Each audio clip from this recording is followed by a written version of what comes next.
You found the WMIX Saturday Sports Show on AM 940 and WMIXsports.com. Cared for by Crossroads Community Hospital. The Saturday Sports Show has been recognized by the Illinois Broadcasters Association as one of the top radio programs in the state. That means the very best mix of local sports content is right here. From the powerhouse on Broadway, the Saturday Sports Show starts now.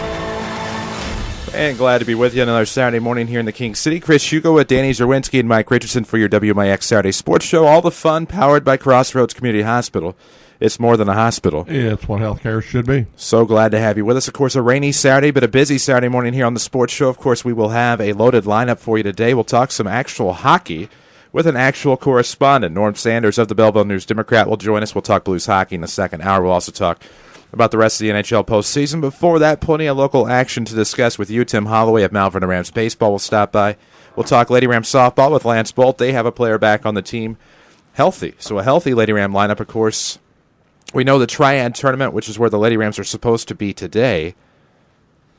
We know the baseball side of that is still on, still awaiting word on the softball side of the Triad tournament. Scott Gamber, Mount Vernon Rams JV baseball coach, will stop by. The JV Rams baseball team, an impressive. Of course, we already know the Rams are an impressive 23-5 at the varsity level, but I believe 22-4 is the junior varsity record. So the Rams baseball program certainly loaded for bear this season. Mallory Kauling, wow, that's unusual. Of course, Mallory Ruggles, now Mallory Kauling. She got married, of course, over the past summer. Head coach of the Centralia Annies will stop by. We'll also have Rod Shurtz of Benton Rangers Track and Field to join us here on the Saturday Sports Show. We'll even talk about the 1A and 2A baseball and softball pairings release this week. That'll be later in the 9 o'clock hour as well. But certainly a busy week for sports. And, of course, we have the Kentucky Derby coming up tomorrow. Should be interesting down there as they have the same weather that we do up here. Today. What'd I say, tomorrow? Yep. Today's what I meant. It is Saturday. Mint juleps down there today. Yeah. Nothing's going to get played in Southern Illinois except for maybe that Triad O'Fallon baseball tournament. I know the baseball side's going. I believe the Triad softball tournament's canceled, was thrown out yesterday. I think the only thing that happened yesterday was the DuQuoin track meet. That happened in the rain. There wasn't any lightning. You go out there. But it's one of those nasty, soggy, cold days where a lot of people get a lot of things done on the inside. Well, and it'll be a great day, and maybe that might inspire a social media question for us as well. We post our WMIX Sports social media question of the week every week on Facebook and Twitter. Hit us up on Twitter at WMIX Sports. We're on Facebook as well at facebook.com/WMIX Sports, and of course you can listen to us as always on WMIXsports.com, where we will have an archive broadcast after the show's conclusion today. So glad to have you with us. Please follow us on social media, and of course, stay tuned for a great lineup here this morning on the Saturday Sports Show. But our WMIX Sports social media question of the week, I believe, is weather-related, is it not? It is weather-related. This week's question, we made it simple. Why not, right? With all the rain, what indoor activity are you going to get done today? That's very interesting. There's all kinds of things people need to get done today. Well, you won't be mowing your grass. No, grass better have been mowed before today, but, that's pretty good. That's true, yeah. Good point from one of our listeners just texted in. But mowing grass, golfing, and otherwise probably don't get done today as it is going to be raining. There's going to be a dry slot. It's going to shut down a little bit, but after that, I don't believe there's going to be much done because there's going to be more rain coming. So what are you going to do today? Some TV time on the schedule. I'm going to catch up on DVR, and you can put that one on Facebook. That's definitely what I'm going to do today is catch up on the old digital video recordings. Okay. Boy, those are great, aren't they? Yes, they are. Those are fantastic. You can definitely get caught up on your watching entertainment when you have a day or a possible whole weekend as we have in store for us, and them things are good to take advantage of. Yes, they are. DC TV for you, is that your official answer? I would say there's a lot of TV sports today between baseball, basketball, hockey. Tonight at 9, the Blues play the Kings. Dodgers-Giants tonight. Vinny's on.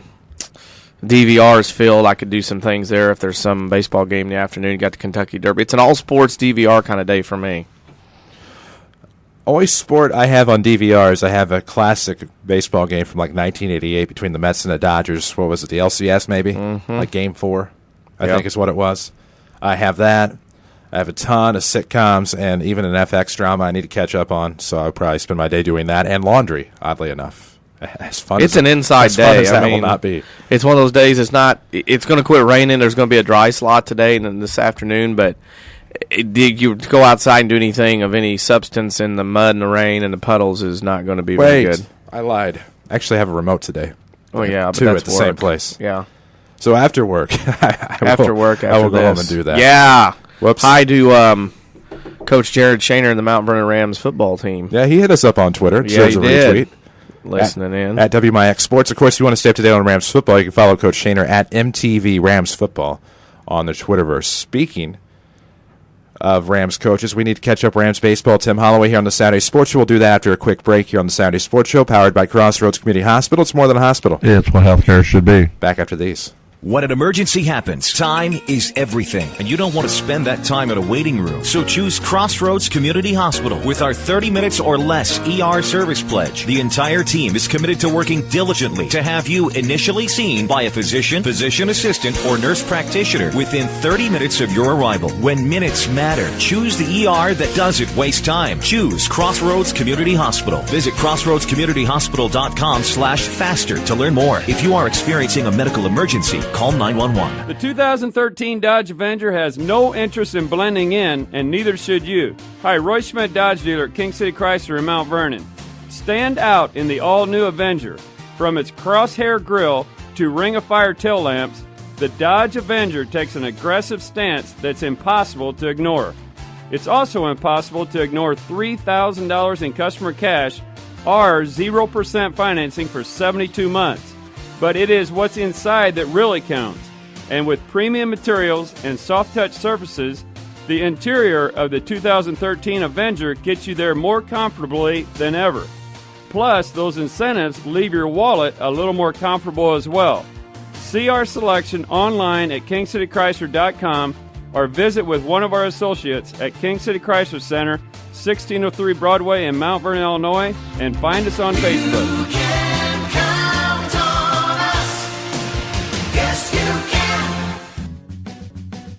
Hi, I'm Bria Ashby with Community First Bank. It's always my goal to make the transition to Community First Bank as easy as possible for our customers. Our handy switch kit helps in doing just that. Whether it's direct deposit, auto transfers, or online banking, I'm here to help. Come see me at our 42nd Street location to open your account today and let me remind you how banking should be. Community First Bank with locations in Mount Vernon, Woodlawn, Dix, and Ina. Welcome back to Personal Banking. Member FDIC, Equal Housing Lender.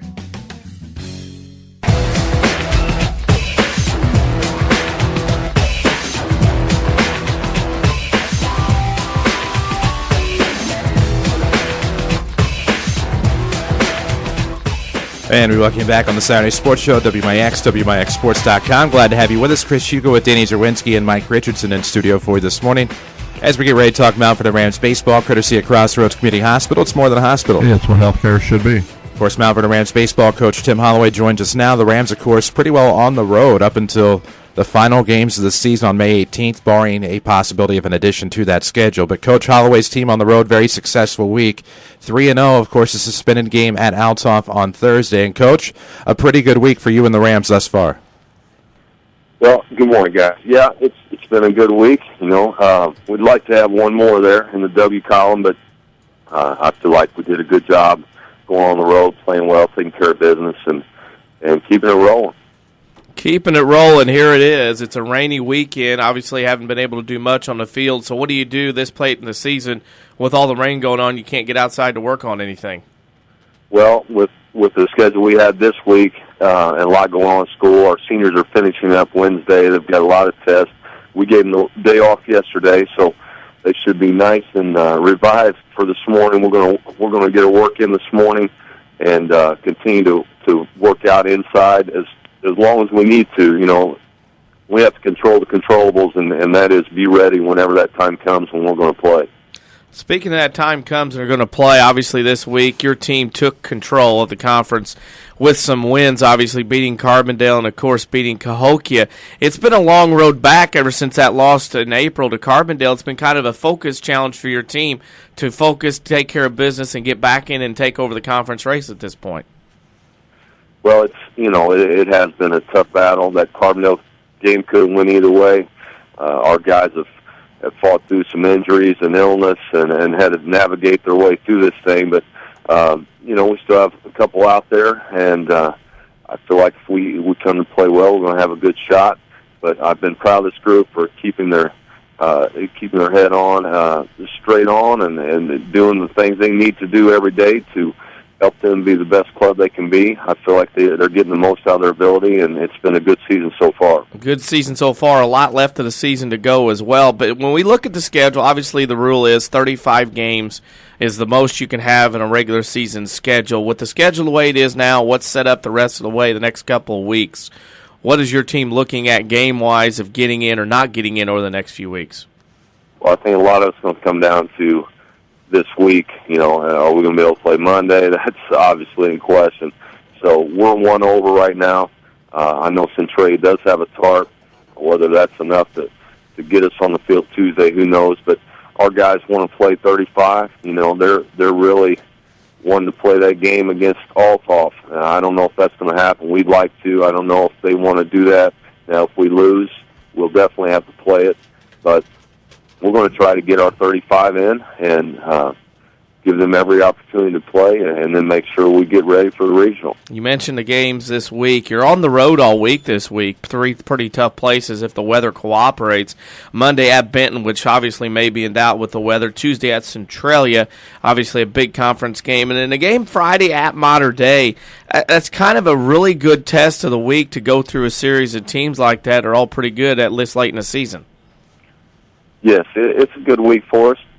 Obviously, the one game at Centralia is one that we hope we can get in. I know they're still going to have to play at least one more after us, maybe 2 conference games. So you hope you can get these in this week, and where it doesn't come down to the last week before the regional. You never know what the weather's going to do then.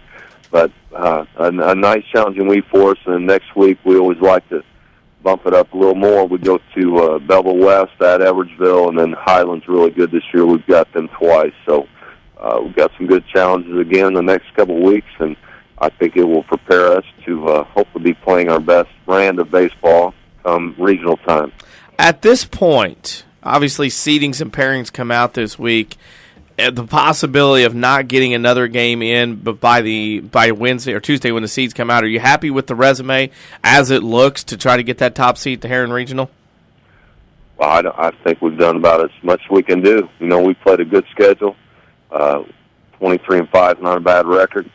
We've done well against our conference opponents and done well against some good 4A schools. But a seed to seed, you still have to go win the games. It's not something we put too much emphasis on. We're going to have to play well regardless. But I think we've done a good job up to this point. Well, and a great job indeed, and something that seems to, not that it's ever been a struggle this season, but something that seems to have solidified lately is your pitching. Gone are the scores where it seems like it's an 11-10 game or maybe an 8-7 game. Things have kind of gotten back to an even keel. Of course, 10-1 versus Cahokia, 5-2 versus Carbondale. Scores more of that ilk because the pitchers, especially Brock Fulkerson, who's been solid all year, but you get Tyler Ellis back, and he's healthy, and strikes really seem to be going over the plate right now. Yes, our guys are throwing well.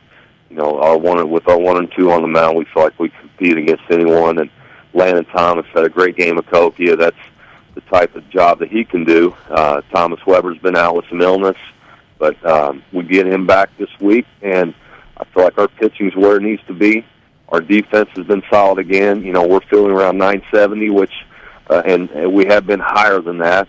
If you look at Division I college baseball, top 10 is just 980. Maybe the last team in that top 10 is in the 970. So, our defense has been very, very good, and we've had quality bats up and down the lineup. So we're pretty solid right now, and that's what you want to do is give yourself the best chance to win, not give up much, and we're not giving up many freebies. It's something we have to continue. Does it seem, and I know winning has a way of curing everything and everything goes great, but does it seem like this particular group, especially the seniors, will really gel together not only on the field and the job they have to do, but off the field as well, which kind of helps how the team's going this year? Yeah, I agree with that. I think they've done a great job of when there's a bump in the road or things go bad, they don't point fingers. They pick each other up. They're good friends. And part of that is them growing up playing together. They've been together a long time. They want to finish this out right. We talk a lot of times about you're either going to have a sacrifice of pain and putting in the work, or a sacrifice of regret, or something to that matter. I don't know. I'm a little bit I'm trying to get woke up here today, boys. But we feel like if those guys will compete and keep playing the way they do and gel together as they have, then we're going to have a solid finish to the season. They are a very enjoyable group to be around. I feel like they care about each other. They don't want to let each other down. And those are all good qualities and intangibles that we have to be successful. Waking up, I figured practice would be about ready to go about 8:30 at the early risers you guys are. Yeah, I'm not doing very good this morning, boys. I apologize.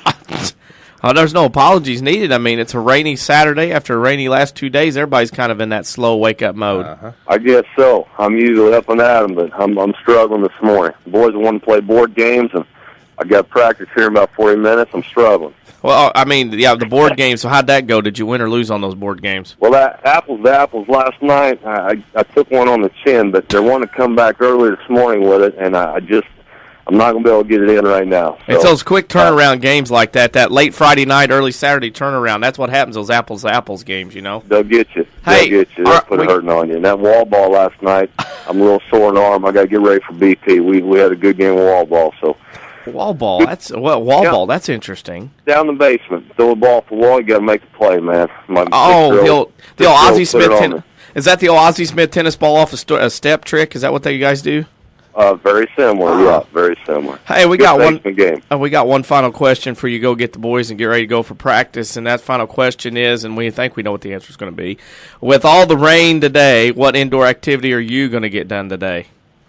Well, that's a good one, but I tell you what, right now it looks like there's more board games in line, and we're going to finish that wall ball tournament down here in the basement. And I got to be able to make a backhand play. I got to pick and stick it here. My 6-year-old's going to whoop me. So we're going to get that done today and enjoy the time together. Coach, very nice. Of course, we look forward to Rams baseball this week. Hopefully we get every game in, but if not, we'll see you next game. Of course, good luck to Rams baseball. All right, guys. Have a good one. Thanks. That's Tim Holloway, head coach of Rams baseball, of course, supposed to be in action against Benton on Monday on the road, of course, Tuesday on the road at Centralia, and then Friday on the road at Mater Dei. But I can tell you right now that Monday does not look too promising. No. Maybe up here, if they were able to make that happen. Of course, it would take a lot of work to get that done, but I just cannot see. And I'm not going to say or speculate that it won't happen, but with all of the rain that we have gotten yesterday, or even Thursday, it rained some down here. It hammered us on the road at Belleville. But, you know, taking a look at what we're supposed to get today and what's to come, I just cannot imagine. And that would be very disappointing because that would mean that both Benton games were rained out. I don't see. And, you're going to get a little dry time today, but it's going to be cloudy with mist going around. And then it's supposed to pick back up again tonight into tomorrow night, and some Monday. It wouldn't shock me to see games postponed through till Wednesday. I mean, if you got a nice field and able to dry it out and do some things that have been done in past years with some fire and whatnot, you might be able to play.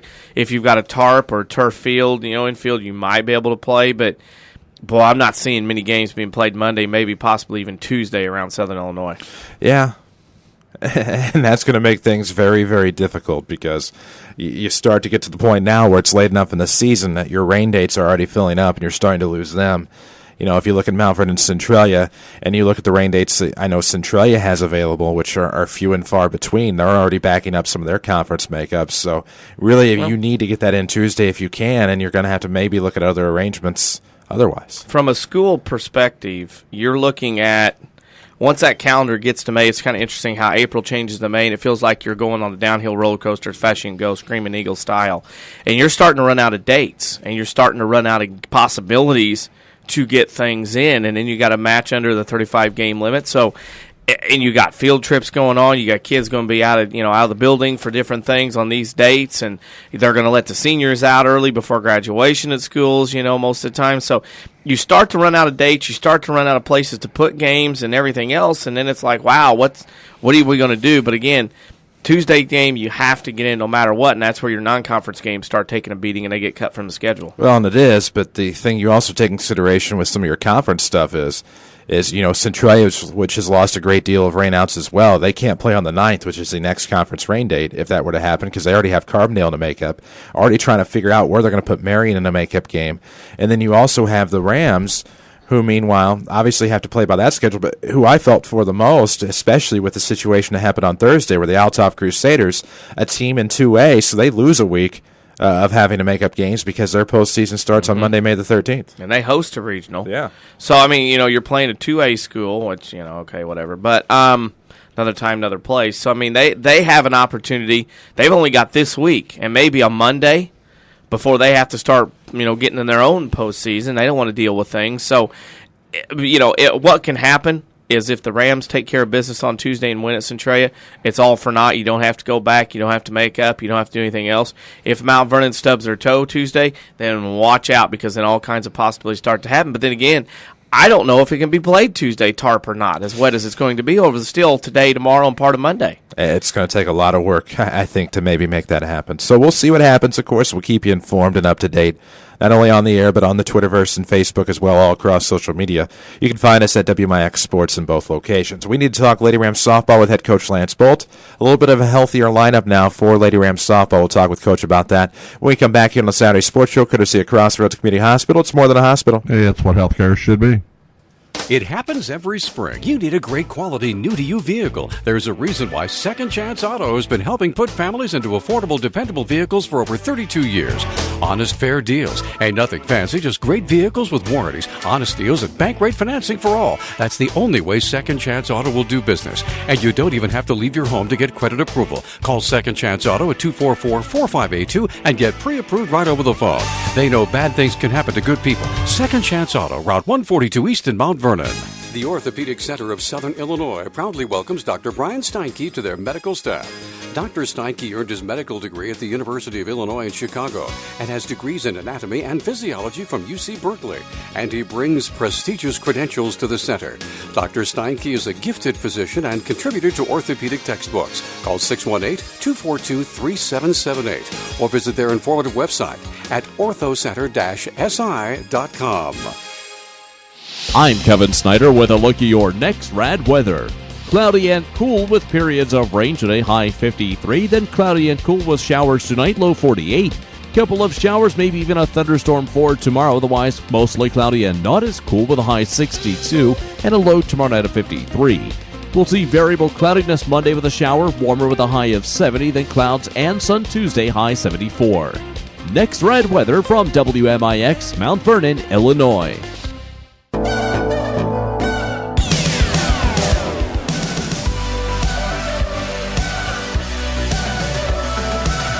And we welcome you back on the Saturday Sports Show, WMIX, WMIXSports.com, all brought to you by Crossroads Community Hospital. It's more than a hospital. Yeah, it's what healthcare should be. You bet it is. Of course, we proudly welcome to the program now the head coach of the Mount Vernon Lady Rams softball team, Lance Boldt. Coach, good morning.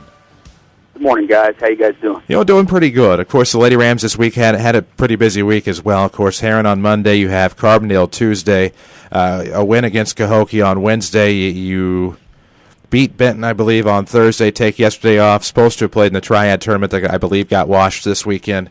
But all in all, a pretty good week for the Lady Rams softball team. And, of course, we don't like to single out any particular player. But you get Haley Lockhart back this week as well, which is really going to help you guys down the stretch. Oh, man, absolutely. We're ecstatic to have her back. We thought all along that it probably wasn't going to happen. They were talking about middle of May. But her rehab's gone so well, and she's just, getting her back a couple weeks earlier than what we expected. That's great. When we found out the news Monday, even though we got beat by Heron in a tough loss, we went out there and threw some batting practice, and she felt good. She looked good, and that made the whole week a lot better.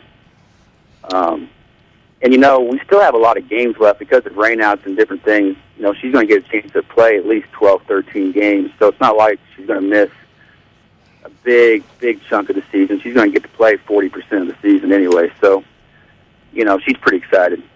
You mentioned the schedule and the stuff that's coming up, and with all the rainouts and with this stuff and everything, does your schedule look like over the next couple of weeks? Well, Monday we're supposed to go to Mount Carmel. That's a makeup game, and really hoping to get that one in. We've had so many teams cancel on us for no reason earlier in the year, and sadly some of those teams turned around and played after they canceled against us on the same day. So some of that's, I don't understand it, but we got Mount Carmel on Monday. We go to Centralia on Tuesday, big conference game, and then Thursday we're at Althoff to wrap up the conference schedule. And right now we got Friday and Saturday off of next week, so may try to get a game in if we can against somebody. Then the following week, we've got Effingham, we got Belleville East, O'Fallon, Salem, and Mascoutah. So full week that last week of the season. With regional seedings and pairings coming out this week, obviously your team's going to take a different look and a different twist come postseason. How much, with the addition of Haley Lockhart, how much of an advantage is that for your team to have that going on? Well, I hope it's a big advantage. Just playing Benton, for example, Benton's a quality team. They beat some solid teams in Southern Illinois, and we got down 3-0. But Haley was such a big factor in that game. She was 2 for 2, sacrifice fly, couple walks, made a diving catch to save the game in the bottom of the 7th inning with the game tied, runner to second. Up the middle, she made a diving catch, flipped to second base for the double play, and honestly, we lose the game without her making that catch. And then she comes up in the 8th and gives us the lead. So she was such a big factor in that game, and she adds a whole new element to the middle of our lineup. Just the way she drives the ball and gets on base. She's already, in her 3 games, she's got 6 hits, and just such an impact player. So I think, obviously, that's going to change the way I assume teams look at us. They're not. I know Carbondale, Marion, Heron. They're very well coached. They're not going to take us lightly. Last year a 4 seed beat a 1 seed, so I know they're not going to take us lightly, especially with Haley in there. And we're hoping to get Summer Karch back this next week. We're hoping to get some good news on her, so that'll definitely help as well. That led me to my next question. Actually, beat me to it. I know you've had to battle some injuries this spring. How is your team looking with the addition of those 2 players, plus others have been banged up? Are you starting to get healthy at the right time? I think so. I mean, again, we don't know for sure on Summer, but she said she feels good. I think we're going to get some good news, hopefully, and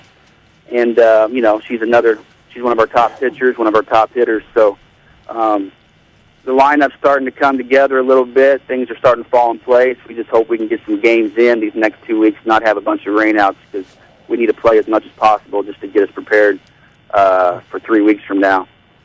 So, we just got to keep our fingers crossed. And getting prepared for your regional is a big thing. You mentioned about adding games at this point in the year with the scheduling the way it's been this year. How easy do you see it being for your program to maybe find a game or 2 along the way before postseason starts?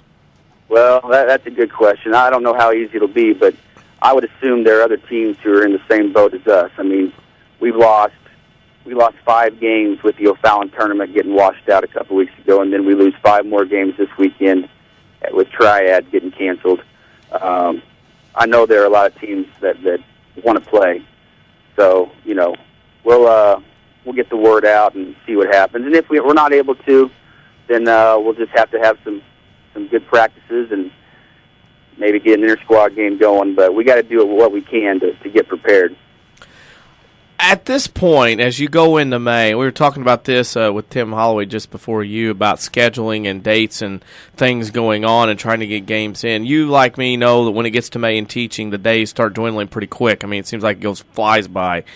Is it the case, too, you're going to have to battle around scheduling-wise, other school activities going on to try to get games, or are you pretty clear about what days and dates you can play games on? Yeah, that's the other issue. I mean, with graduation coming up and there are definitely some things that we have to work around. So it's probably not going to be as easy as me just sitting here saying, "Hey, we want to add somebody." But if we can, we're going to definitely try to. This past week was probably the busiest week we've had all year. Just playing the 2 against Nashville, and then Heron, Carbondale, Cahokia, and Benton. This was a busy week, and we really, if possible, need to have a couple more of these. Selfishly, we'd love an 11 o'clock doubleheader if we could next Saturday, but I mean, obviously beggars won't be choosers. But of course, our WMIX Sports social media question of the week this week revolves around the weather that we have right now, that rain that's out there. Today, what are some indoor activities you look to accomplish with the rain in the forecast? Well, one of those activities includes watching the Cardinals-Brewers game later on this afternoon. I'm pretty sure it's an afternoon game. I don't know. You guys probably have the schedule. Oh, yeah. 3:05. Yeah, 3:00. I thought it was an afternoon game. Yeah, plan on watching that, and just I got to get a lot of things done this weekend. I got to get a lot of things done inside the house, and got to go run some errands. My wife and the family's over in her neck of the woods. They're over there seeing her parents. So I was given a Kroger's list today, and I got to get on the ball there. So. Yeah. Certainly can't disappoint in that regard, Lance. You got to get that done. Right. Coach, obviously, exactly right. We're glad to hear that things are starting to get a little bit healthier in the lineup, and hopefully, of course, we'll have your game on Thursday at Altop. But would love if maybe a doubleheader popped up, hint, hint, again. But obviously, you got to do what you can do with that. But we wish the best of luck to Lady Rams and can't wait to see them again on Thursday. All right. Thanks a lot, guys. Really appreciate it. That's Lance Boldt, of course, one of the good guys in the business, head coach of Lady Rams softball. We need to talk JV Rams baseball with Scott Gamber. Team is 22-4 on the year, and I don't think anybody necessarily. You kind of think JV baseball, and you think, well, a lot of things can happen at the JV level, especially with some of the opposition. But getting to see the JV Rams a couple of times this season, they're a pretty salty baseball team. Could possibly beat some of the varsity teams out there as well. We'll talk about that with head coach Scott Gamber when we come back on the Saturday Sports Show, brought to you by Crossroads Community Hospital. It's more than a hospital. Yeah, it's what healthcare should be. Back after these. When an emergency happens, time is everything, and you don't want to spend that time in a waiting room. So choose Crossroads Community Hospital. With our 30 minutes or less ER service pledge, the entire team is committed to working diligently to have you initially seen by a physician, physician assistant, or nurse practitioner within 30 minutes of your arrival. When minutes matter, choose the ER that doesn't waste time. Choose Crossroads Community Hospital. Visit crossroadscommunityhospital.com/faster to learn more. If you are experiencing a medical emergency, call 911. How do the best continue to get better? Hi, this is Chase Landers with Landers Collision Centers. We're no different than any team. When you're at the top of your game, the best want to play for you. That's why, with the addition of our new shop foreman and the rest of our body shop crew, Landers now has a combined experience of over 70 years in dealing with the best parts and repair finishes on the market. This means when you walk into Landers, you can breathe a little easier knowing that your vehicle will receive the best quality repair by the best certified technicians within a reasonable amount of time. Again and again, we work directly with most insurance companies and have loaners and rental vehicles on site for your convenience. We're proud to not only be the standard, but to keep raising the bar in collision repair. Come meet the staff, take a tour of our facilities, and get to know the Landers crew that Landers Collision has so proudly acquired. Big or small, Landers fixes them all. Give us a call, 1-888-LANDERS. That's 1-888-LANDERS. State Farm, this is Jessica. Hey, Jessica, Jerry Newman. Does State Farm offer more discounts to more drivers? Yep, like the good driver discount. So it's for good, but not great drivers. No, Jerry. There's also the multi-line discount. For calling from multiple lines while driving. You should never use a phone while driving. I only make calls from my car when I'm stuck in a ditch or something. Are you in a ditch? Yes, I am. State Farm offers more discounts to more drivers than any other insurance company. Get to a better state. One more reason to call State Farm agent Tony Boldt in Mount Vernon at 242-1421.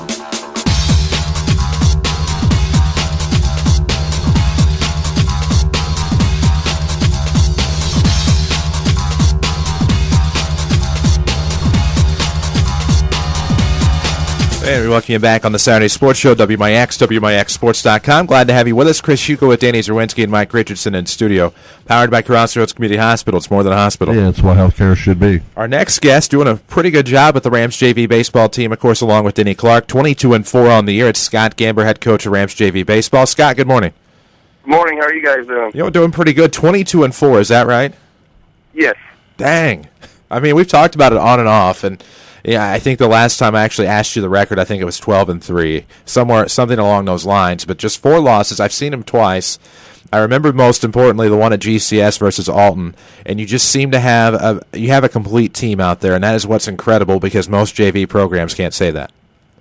No, and that's an attribute to our varsity. I mean, our varsity's got so many good seniors and a nice junior class that we've been able to keep all the sophomores with us, and we have a really deep, talented freshman class on top of that. So I think that's the big thing is our varsity is so good, and that we keep a lot of those guys with us, and that's pretty rare. Usually when you have a couple of the players that we have, they're varsity-only kids, and we've been fortunate with that. Talk about some of those names and kids that have been getting 22 wins for you this spring. Yeah, I mean, it's been a lot of different guys. Ryan Campbell's a really solid shortstop.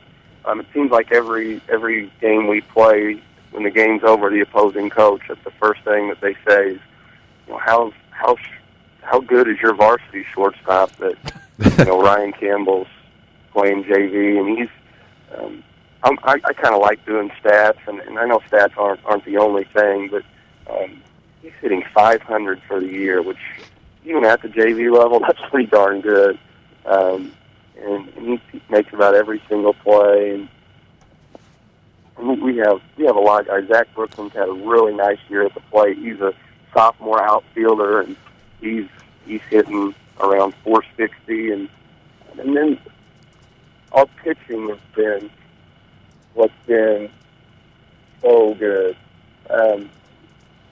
We talked this week. We had 4 games this week, and we did not allow a earned run. We only allowed 1 run, period, and that was off an error. So Connor Story's our leader in wins right now. Dalton Beck pitched really well for us. Blake Jones is throwing well. Barrett Hayes. Just a lot of different guys have kind of attributed that. Blake's had a really good year on offensively, and just a lot of things have come into place at a lot of our games. It's been a fun year, and it's a good group of kids. Even if we weren't having the success, wins and losses wise, I think we'd be having a good time because they love to work and they try to get better. When you look at that and coaches say, how good is your varsity shortstop, how good is his? And obviously it's a big crew of seniors there on the varsity level that are playing. With a JV kid like Campbell, he got the call up from AAA JV high school ball earlier this year and then sent back down. I mean, the kids understand, don't they, at that level, hey, there's a good group in front of us. Our time will be next year, obviously? They do. And I tell you, that's what I think is I don't know if I'd say rare, but somewhat rare with this group is, sometimes when you have a sophomore that's really good, like we have a few of those, and especially if they do get called up to play with the varsity a day or two, they kind of have the habit of maybe coming back down, being disappointed, or maybe thinking they're a little bit better. But these guys don't. Ryan is probably our hardest worker, and when your hardest worker is one of your better players, that really gets everybody else in line. And he comes down. He has a great attitude. He's a team leader for us, and I think they definitely understand that our varsity's won 21, 22 games, and they've got a ton of seniors, and I think they know that their time's coming, and they've really taken to their role of trying to win as many JV games as possible. And tell you, the huge key with our team this year is Denny Clark does an unbelievable job with our guys. The attribute to winning 22 games, you have to play a lot of games. We've played 26 games, and that is because of Denny Clark's hard work. And I think that's something that gets overshadowed. We don't have home game rainouts, and it's because Denny works his butt off on that field. He put in a drainage system. He's out all the time, working on it, putting dirt on it, spending his own money, and the same with our varsity guys. I mean, Tim and Clint and Tom, they work so hard, give up so much of their spare time to work on that field. We don't have rainouts, and that's why it's been really good this year. We've played teams, and they'll say, it's been a terrible spring. We've only got 7 games in. We've had 18 because of how hard Denny and Tim and Clint and Tom work on the field. Denny doesn't get paid for doing it. He works extremely hard and great with the kids, teaching them the swing and fielding, and he's been huge. And Denny and I worked together for 3 years, and then last year, circumstances he couldn't coach, and I think I'd forgotten just how much he did until this year, because he does everything for our guys. 2 weeks left in your season. What games do you have left to on the schedule to play out the rest of the way? Yeah, I'm really glad. You look at our schedule the last 2 weeks. We've got a really difficult 2 weeks, and I think that's what our kids need, is to try to play as good a competition. This week we've got Benton, we've got Centralia, we've got Breeze Mater Day Friday, and then Saturday we have a freshman-only doubleheader against O'Fallon, which that's kind of nice. Some of our freshmen that maybe don't get to play as much, that's a chance where we can play everybody. And then the following week, we have a great week. We've got Belleville West at Belleville West on Monday, Edwardsville at Edwardsville Wednesday, and then that home doubleheader with Highland. So we've got a really challenging 2 weeks, and I think that's really good for us. Well, good for you indeed. And, of course, something else that's been good for you over the course of the past couple of years has been the WMIX Sports Social Media Question of the Week. And this week, with rain in the forecast, it's raining right now, it looks like, outside of our window on Mount Vernon. We ask, what will you do today? What will you accomplish indoors while it's raining outside? I don't know. The problem is we've had so many of these days, you've gotten all the indoor stuff accomplished that you need to get. So, I don't know. I guess I'm going to probably be really lazy, play some MLB The Show 2013, and watch some baseball. There you go. Solid answer. Good luck with your... Are you playing like a career mode? I've never played the show. I've only played the 2K series. So is there like a career mode or superstar mode that you play? I do. I like to do Road to the Show, where you create your own character and then you move yourself up from AA to AAA to the majors. So I assume you're number 21 in this one and don't have to settle for 22? I know. I'm number 21, and I got a wicked 94-mile-per-hour fastball. So. And I assume you're working your way up through the Cardinals organization? I am. Where are you at right now? You still in Springfield? I'm still in AA. I'm not that good at the game. You'll get there, and that's why today is perfect. You can work on that. Maybe get yourself up to Memphis, and before you... Actually, in some games, you bypass AAA and go straight up to the bigs, but we'll see if Scotty Gamber, the 94-mile-per-hour fireballer, is going to be that good or not. But, Scott, good luck with that today, and good luck to the JV Rams the rest of the season. All right, thanks a lot for having me on talking JV baseball. I really appreciate it. You bet. JV Rams, of course, doing a great job. You're doing a great job. Denny, of course, doing a great job as well. So we wish the best of luck to you guys the rest of the way. That's Scott Gamber, head coach of JV Rams baseball. Of course, you may know him better as the head coach of the Rams basketball team, but anytime you can talk about a team that is 22-4 on the season, obviously that's worth noticing. Another team worth noticing, the Centralia Annie's softball team, South 7 Conference champs a year ago, regional champions, sectional finalists. We'll talk with Mallory Kauling after the break here on the Saturday Sports Show, powered by Crossroads Community Hospital. It's more than a hospital. Yeah, it's what healthcare should be. Back after these.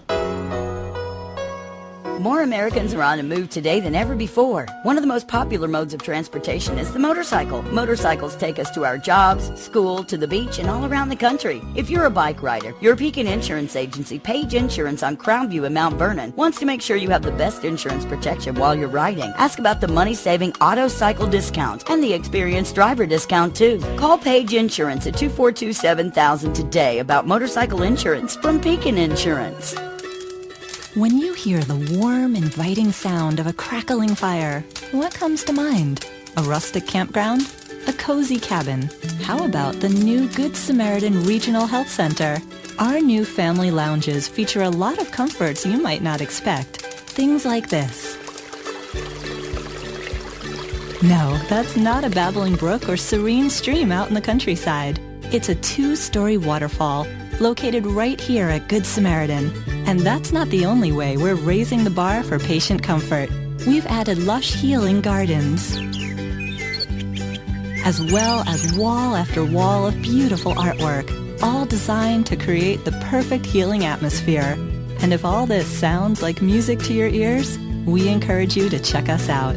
Chances are, we're not too far from where you are right now. The new Good Samaritan Regional Health Center. raising a hospital, raising the bar. Southern Illinois now has a better home for sports. It's the all-new WMIXSports.com. Jam-packed with local scores, video highlights, and archives of every local sports broadcast on WMIX. Did your team win? Missed that game-winning shot last night? Didn't catch your favorite coach on the Saturday Sports Show? WMIXSports.com is right at your fingertips. On your computer, your smartphone, your tablet, or your video game console. It's the all-new WMIXSports.com. Another free service from Withers Broadcasting.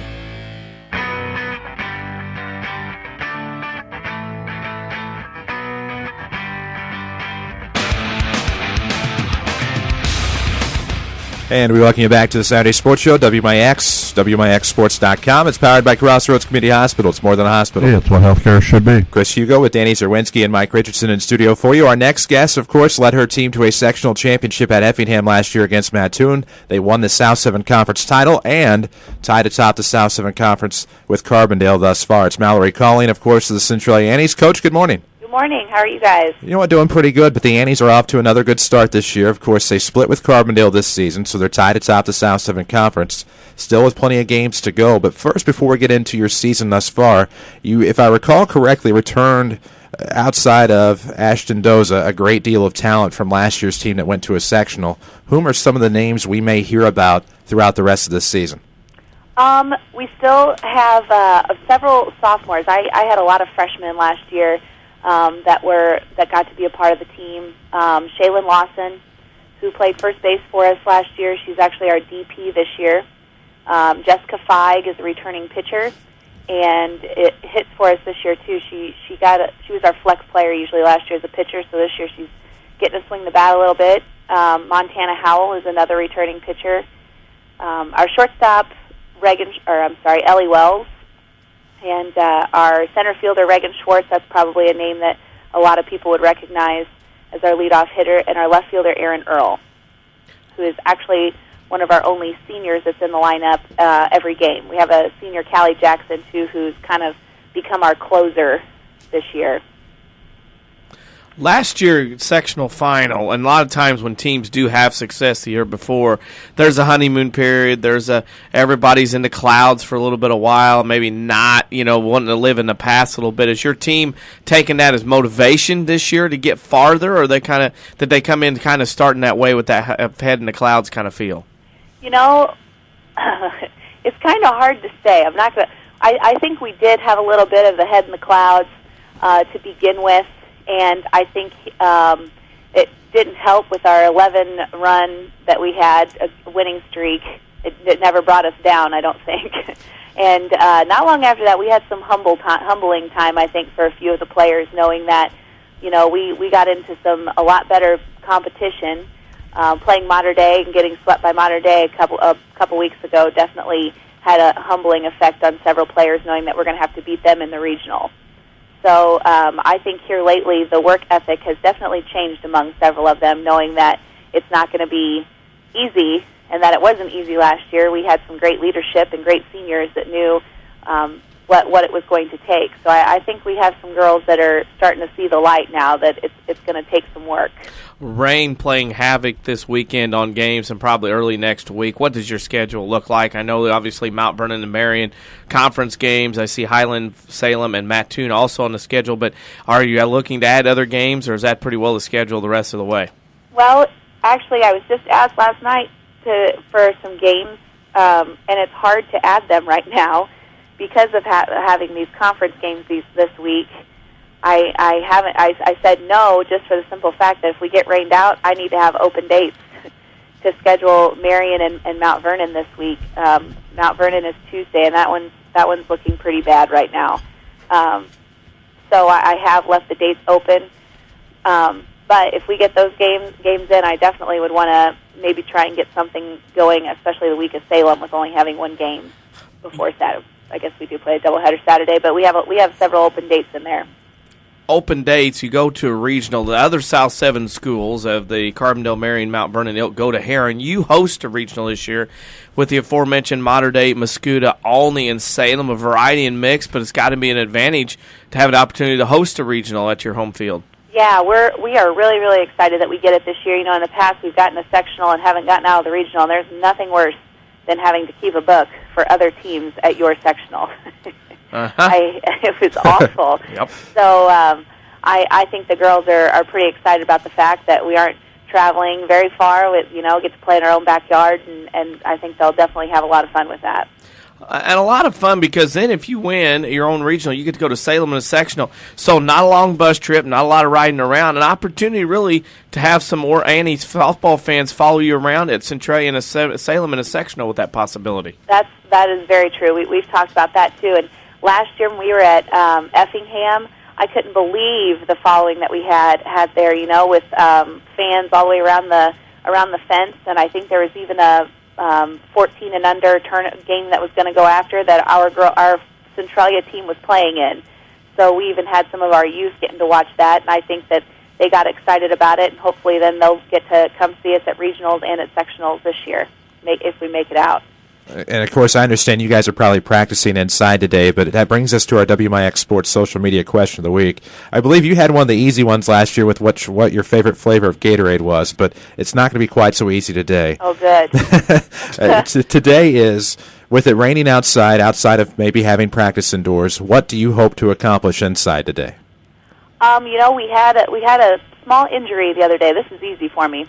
Oh. We had a small injury the other day, and we're not quite sure who our second baseman's going to be. So today we can set up an infield we have a pretty nice sized gym at Centralia, and I can set up pretty well an infield and even an outfielder on our.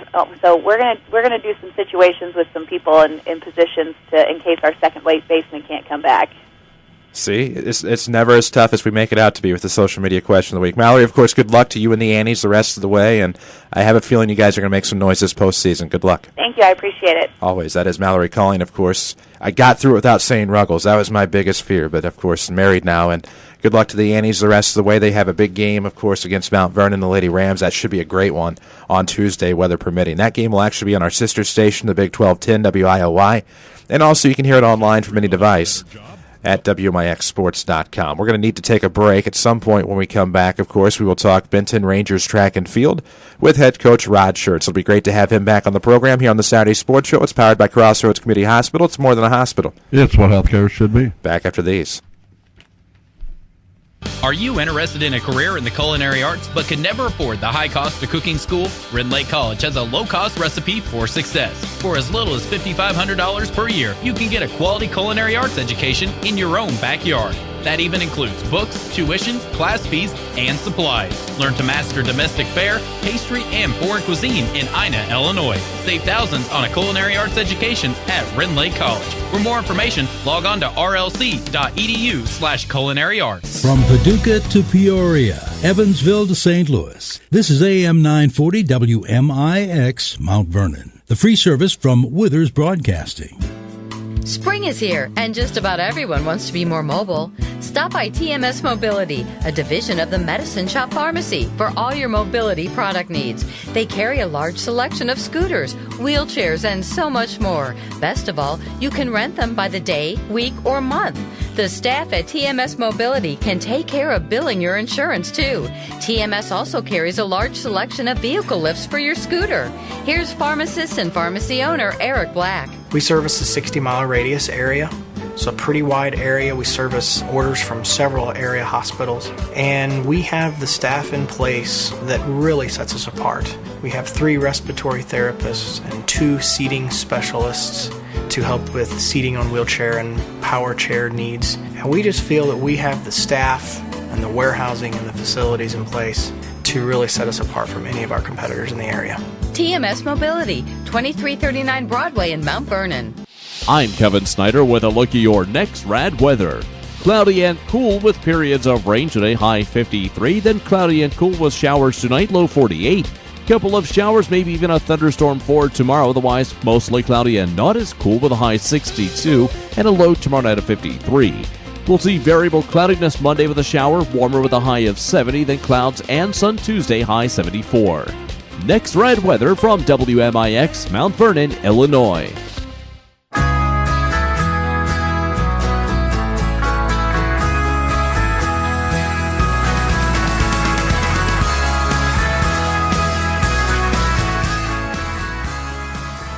And we welcome you back on the Saturday Sports Show, WMIX, WMIXSports.com. Chris Hugo with Danny Zerwinski and Mike Richardson in studio, courtesy of Crossroads Community Hospital. It's more than a hospital. It's what healthcare should be. You bet it is. We're very privileged to welcome back to the program again Rod Shurtz. He is the head coach of Benton Rangers Track and Field. Coach, good morning. Good morning, guys. Glad to have you back with us. Of course, always a busy time for the Running Rangers Track and Field team this year. Of course, weather has kind of played a factor throughout the year. Have you guys been able to get most of your meets in, especially since things started to warm up inside early April? We have been. Probably the best meet we had was this past Wednesday. We hosted the Chuck Euler Invitational. Had a great turnout, 16 schools, and may have been the best weather that we've had. Great competition, great track meet, but today it's not so good. We ran last night at DuQuoin in the rain and the cold, and it's been an issue, I think, especially with softball and baseball and such. But we've managed. It's just not been the best spring. With this rain going on and these race starters around Southern Illinois, would the master go out and actually start races in weather like this yesterday and today? Hey, he's from Waltonville. Those guys are pretty tough over there. He's done a lot of our meets this year, Danny. He's done a great job. He turned 80 this past March, and as long as Mom gets him from point A to point B and he can still fire the gun, I still, I'm not partial, I guess, but I still think he's one of the best starters we have in the area. And he does a good job, so I'm proud of him. Clint Turner's filled us in a little bit on some stories of him in the background as well over the last couple of springs, but and also some about you. But anyway, those are for another time. But anyway, your team is kind of I call the limbo of track in Class 2A. We had Andy Sloan on a couple of weeks ago talk about the girls' side of things. Your boys' team is kind of in that limbo. Is it hard to find enough track meets to compete against those teams you will see in postseason that you have to run against? It's for us right now, it's about just going out and competing. Half of our team's freshmen, Danny, and a lot of inexperience. We have 2 seniors on the squad, but we have a chance to see Mount Vernon and Centralia and Salem and those kinds of people. But as far as competition, I think what we try to tell our kids is it's an opportunity. I look at our sectional, which you have too. It's in Salem. I tell our kids it's the best sectional in the state. You're going to compete against the best people in the area, and just look at it as an opportunity. Learn from it. Let's try to get better. And as far as competition, I think our conference down here, we had Murfreesboro and we had Harrisburg, and on the flip side, you see a good Sparta team and Nashville, Carterville. So we have an opportunity to compete, I think, against some of the best people around. And, this past Wednesday, one of the probably better athletes that I've seen is B.J. Duncan. He broke the record in both records, in fact, in the hurdle races, the 110s and the 300s, and he's one of the best around. So I think what we do with our kids is we're trying to get better. We're learning how to work. We're learning how to compete. And every meet that we go to, and especially when we have a chance to compete against bigger teams and better teams, we just look at it as an opportunity to get better, and hopefully 2 or 3 years down the road, especially for the young guys, it's going to make them better. It's going to make them a stronger competitor. River to River has always been a good conference for a lot of sports, especially track as well. Talk about the River to River side of things this spring as far as the track goes for boys. Well, in our meet the other day, probably the 2 teams that were just heads above everybody else was Murfreesboro and Harrisburg.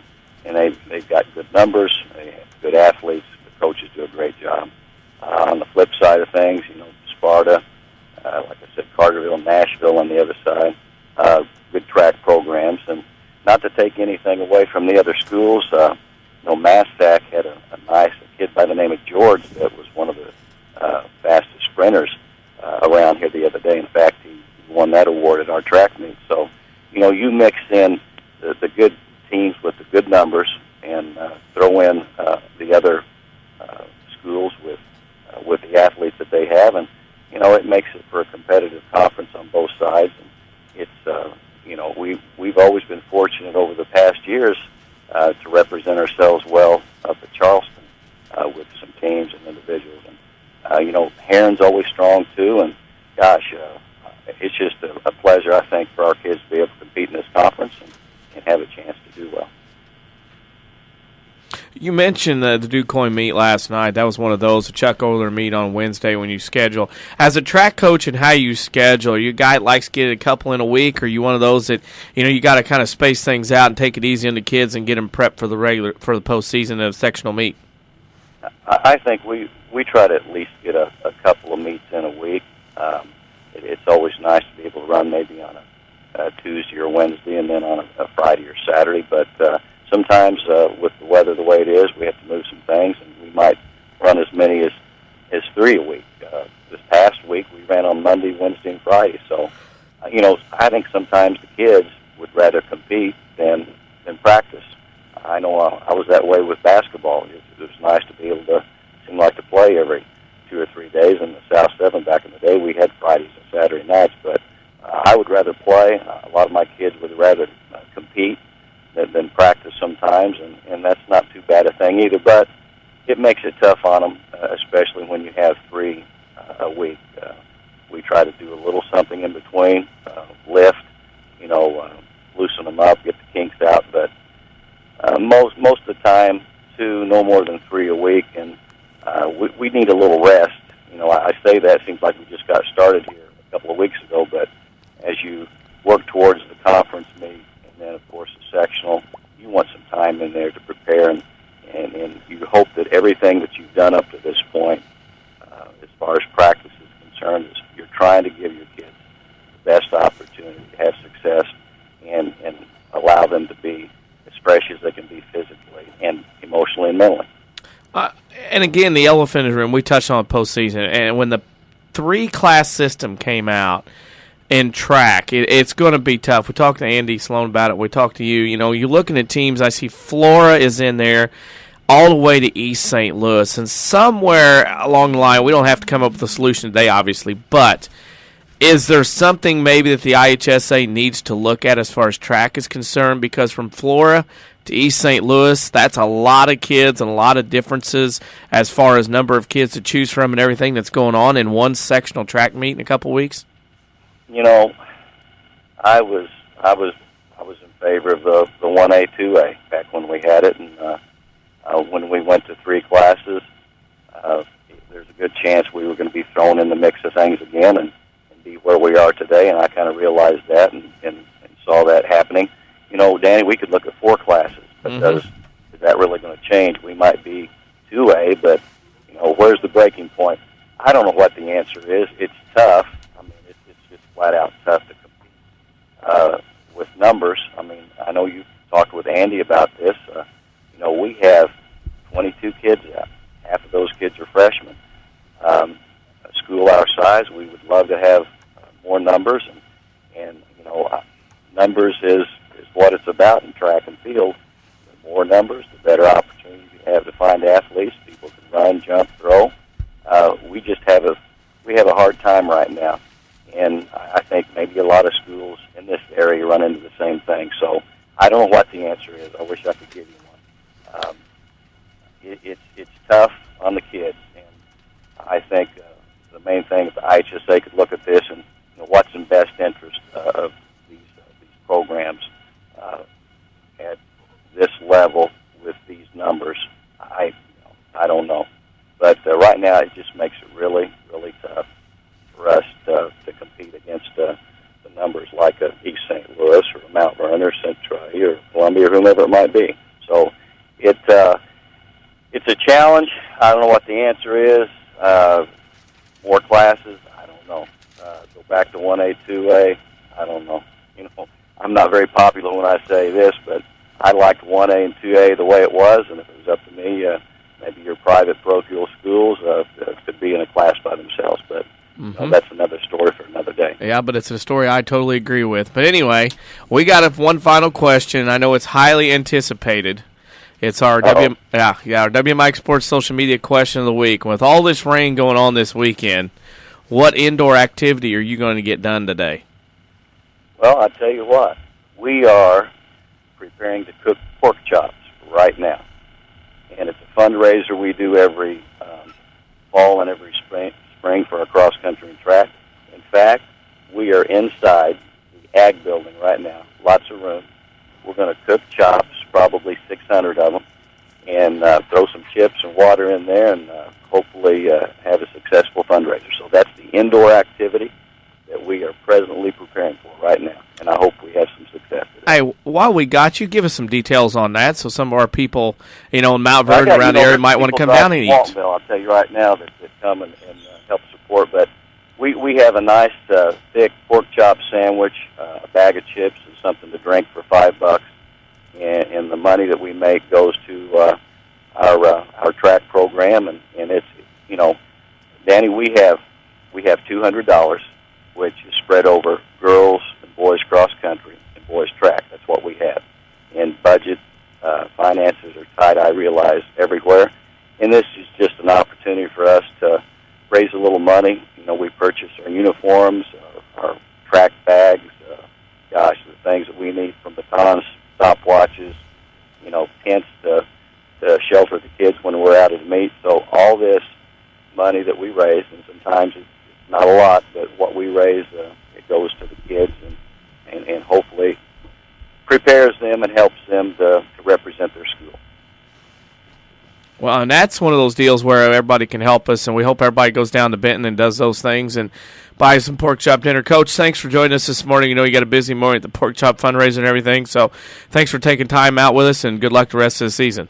Guys, it's always a pleasure, and hopefully we'll talk to you down the road. Thanks. Thank you. That's Rod Shurtz, the head coach of the Benton Boys track team, longtime guest here at the Saturday Sports Show. We need to take a break. When we come back on the other side, there's pairings out for 1A and 2A baseball and softball. What are those?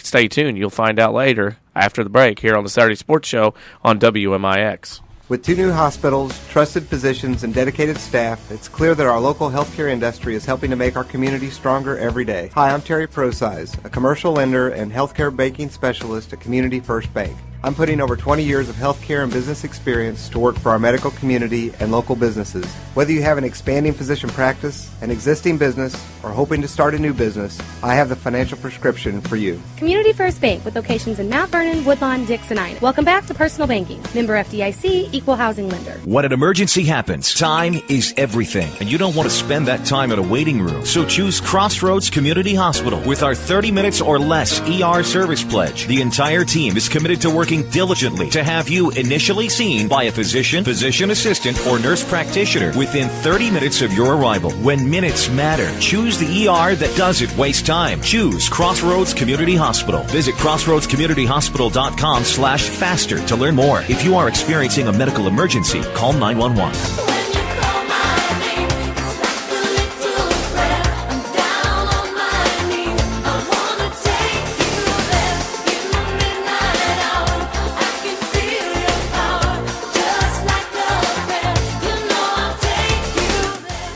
And we welcome you back to the Saturday Sports Show, WMIX, WMIXSports.com. It's powered by Crossroads Community Hospital. It's more than a hospital. Yeah, it's what healthcare should be. You bet it is. Of course, it should be time for baseball and softball postseason, at least pairings to come out, of course, for classes 1A and 2A. Those came out this week.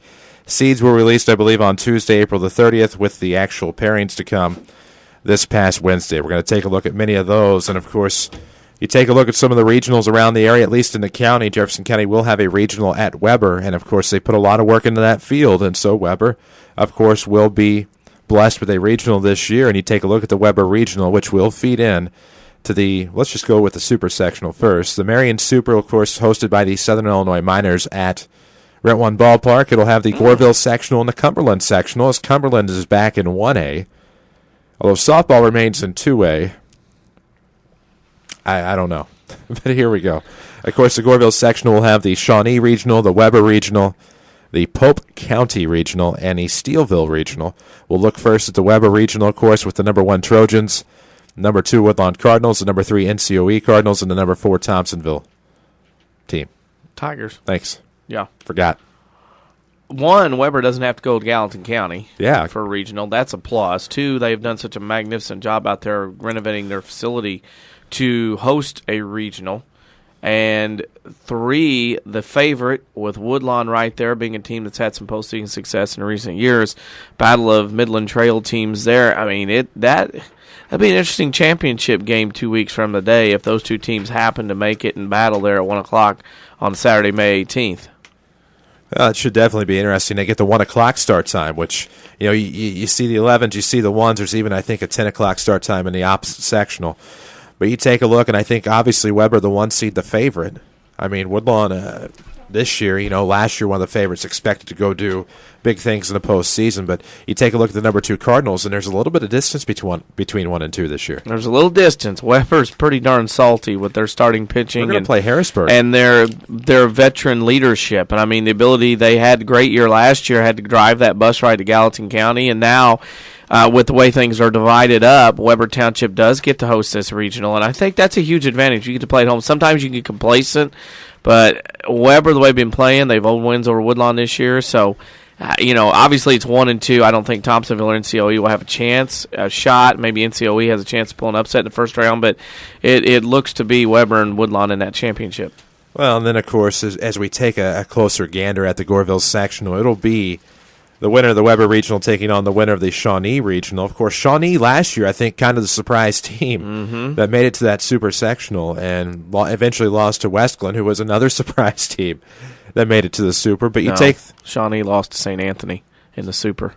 West Glen went up north, didn't they? West Glen went 2A. That's right. Oh, that's right. They are 2A.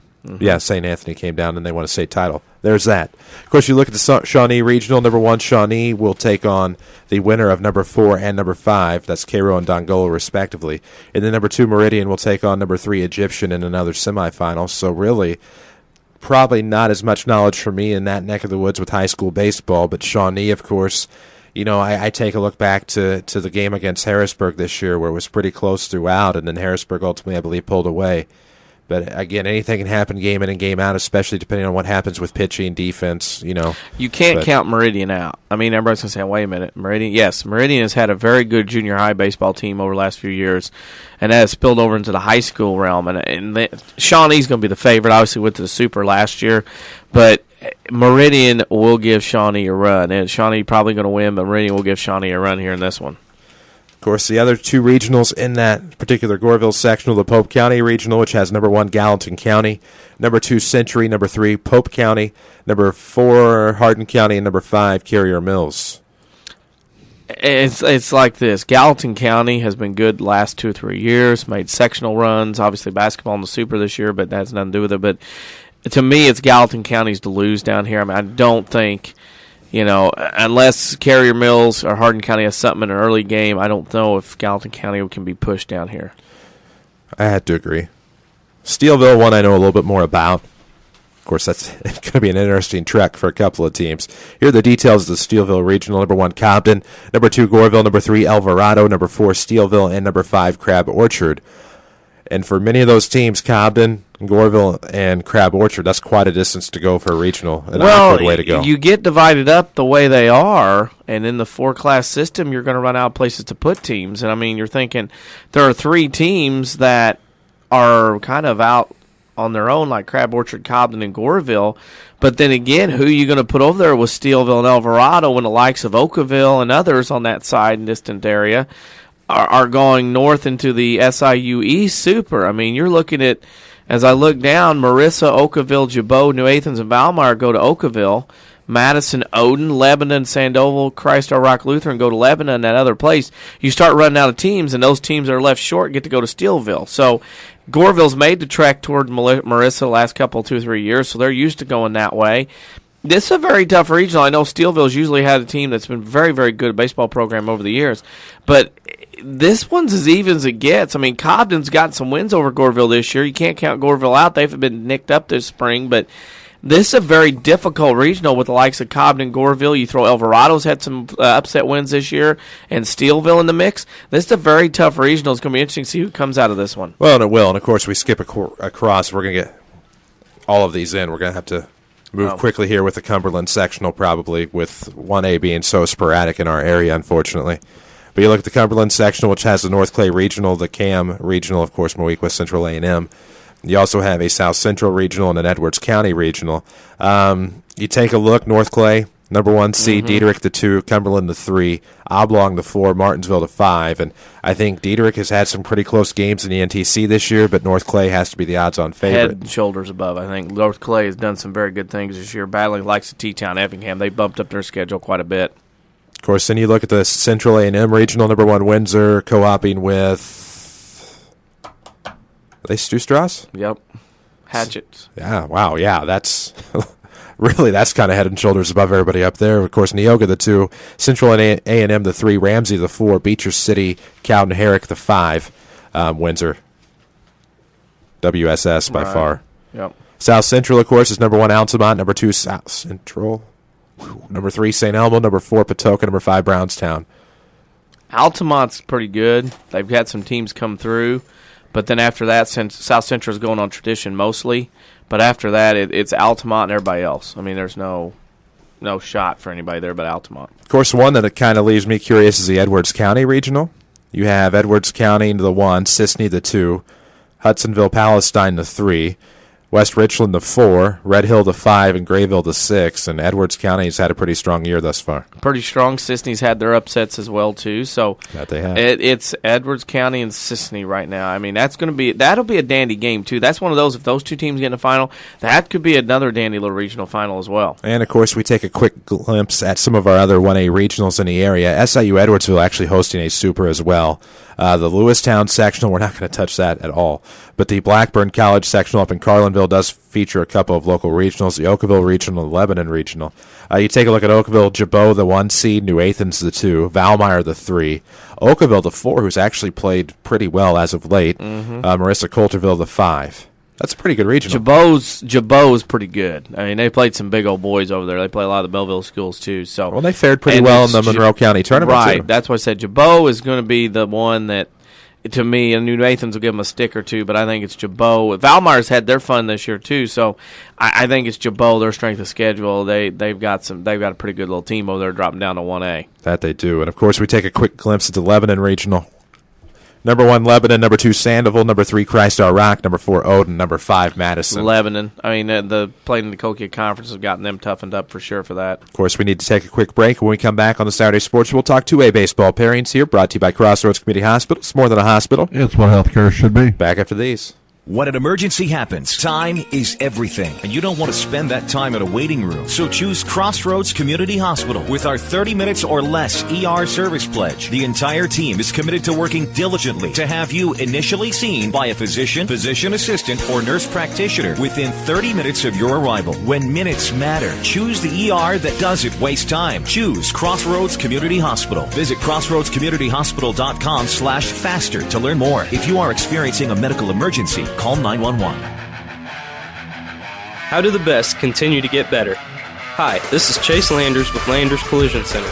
We're no different than any team. When you're at the top of your game, the best want to play for you. That's why, with the addition of our new shop foreman and the rest of our body shop crew, Landers now has a combined experience of over 70 years in dealing with the best parts and repair finishes on the market. This means when you walk into Landers, you can breathe a little easier knowing that your vehicle will receive the best quality repair by the best certified technicians within a reasonable amount of time. Again and again, we work directly with most insurance companies and have loaners and rental vehicles on site for your convenience. We're proud to not only be the standard, but to keep raising the bar in collision repair. Come meet the staff, take a tour of our facilities, and get to know the Landers crew that Landers Collision has so proudly acquired. Big or small, Landers fixes them all. Give us a call, 1-888-LANDERS. That's 1-888-LANDERS.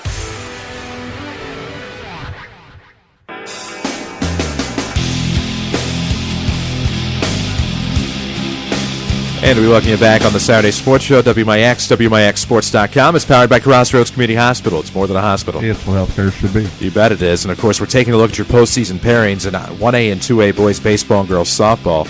As the spring sports are starting to wind down, as the school year winds down as well. 2A baseball, they'll have the Sauget Super Sectional at GCS Ballpark. Nashville Sectional, T-Town Sectional. Wow, two traditional powers, of course. But you take a look at the Nashville Sectional, the Altoff Regional, the DuQuoin Regional, wow, and the Redbud and Carterville Regionals. And I take a look first at the Altoff Regional because that regional winner will battle the Redbud Regional winner. I analyzed this. I broke it down Thursday during Rams baseball. Of course, we had plenty of time to do that with the weather delay. But you take a look at that with number 1 Westland, who makes a return, who comes back into this postseason, of course, with the trip to state last year, which means nothing now. But you have number 2 Carlisle, number 3 Altoff, who we thought would give people fits last year. Number 4 Breeze Central, number 5 Breeze Mater Dei, and number 6 Dupo. So you have 4 and 5 you have a Breeze battle in the first game. That'll actually take place at Central, the higher seed. The rest of the games will be at Altoff, and you have Altoff and Dupo, and then Westland and Carlisle get those two teams, the winners, I should say, in the semis. That's a decent regional. Westland had a big win recently over Waterloo, which impressed me. Told me a lot about them. Carlisle's had their streaks this year in the Colquitt Conference as well. This is one of those regionals where you really don't want to be a number one seed because everybody's looking at you, and then somebody sneaks in like Westland did from the 4-5 spot last year, snuck through and won the regional. So it's one of those where it's 4 or 5 teams here could win this. Actually, I'll take that back.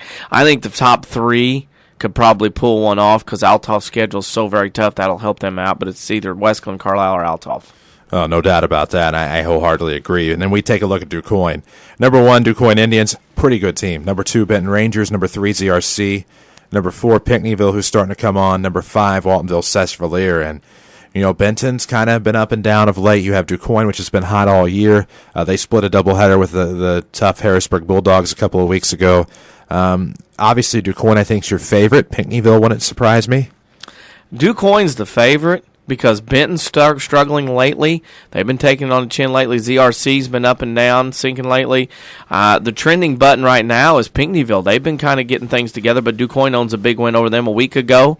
So, it's right now it's DuQuoin's to lose because the way the other teams are playing, there's some downhill slides for the other teams is right now. No doubt about that. Of course, the Red Bud Regional. You have number 1, Nashville, number 2, Chester, number 3, Red Bud, and number 4, Sparta, and number 5, Trico. And that could be interesting. I think that'll be a very interesting regional. Could be real interesting. Especially if you would happen to get 1 and 2 together, and I just think that would be a pretty good matchup with hopefully 1 prevailing. Nashville will win that one. I think so. I think there's going to be a lot of baseball played on the V over the course of the next few weeks. Carterville Regional, number 1, AJ, number 2, Johnson City, who's been playing well. Carterville's actually been playing very well of late. Yeah. Murphy's a 4, Frankfurt a 5. It's AJ. This region always every year has some interesting things. It used to have Harrisburg in it, and AJ and Harrisburg and Carterville used to just knock each other out year after year after year just because of the way they played upset-wise. AJ's the favorite. They've been the sectional last 2 years looking to get to a third straight in a row. Actually went to a sectional final last year. It would have to be them because I'm not thinking Johnson City or Carterville may or may not have something for them. JC may have, but I'm looking more of an AJ regional win there. Of course, we look at the T-Town sectional on the other side of 2A. You have the Mount Carmel Regional, the Robinson Regional, Tuscola, and Harrisburg. At Mount Carmel, it's number 1, Flora, whom I don't know a lot about. Number 2, Carmi-White County. Number 3, Mount Carmel. 4, Fairfield. 5, Lawrenceville. And I'm about to plead the 5th on this one, but obviously Flora has had a pretty good season from what I've seen from scores.